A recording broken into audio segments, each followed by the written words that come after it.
Hey everybody, this is Vince Miller. Thank you so much for joining me here as we study the Bible daily, verse by verse, chapter by chapter, every day. Today I want to give a shout out to Mark Noftsinger from Roanoke, Virginia. Thank you, Mark, for your generosity supporting our work in Project 23, our goal to get through the entire Bible over the next 23 years.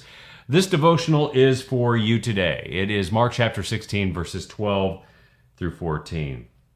After these things, he, Jesus, appeared in another form to two of them as they were walking into the country, and they went back and told the rest, but they did not believe him.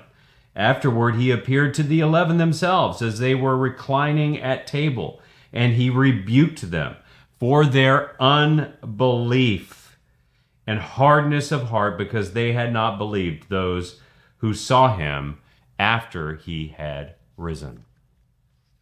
So two disciples are just walking along a dusty road into the countryside. Their hearts are heavy with grief. And then a stranger joins them. Yet they fail to recognize that it's actually Jesus. Later, their excitement spills over as they report the encounter to the other disciples, only to be met with doubt. That evening, around a very familiar table, by the way, Jesus stands among the 11 and gently rebukes their unbelief. You know, God's power isn't limited only to the things that we see. He meets us often in unexpected ways to stretch our faith. Yet sometimes our hardened hearts often cling to proof over promise. You know, when Jesus rebukes our doubt, he invites us to trust, even sometimes, the witnesses that are shared with us by those who are faithful. In everyday life, we often wait for, I think, like grand miracles before we're going to step forward. At work, we ignore a colleague's sound advice because, well, we need more evidence. In our family, we question a friend's good intentions, looking only for what we can prove. In our spiritual walk, we often dismiss even the testimonies of those who have experienced God's power firsthand because we haven't seen it. Therefore, we don't want to believe it.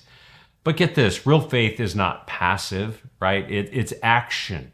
Sometimes on the word of Scripture and sometimes on the word of trusted witnesses. That's what's happening here. Faith in motion means sometimes trusting and obeying before we can see all the details.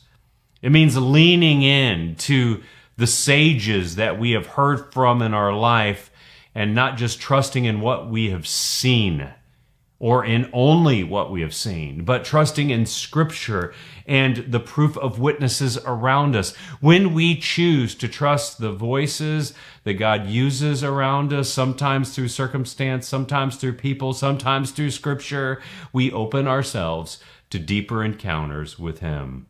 So today, live with a little bit more faith than you have been. I love you guys. I pray this has blessed you. If it has, share it. I'll see you back here again tomorrow.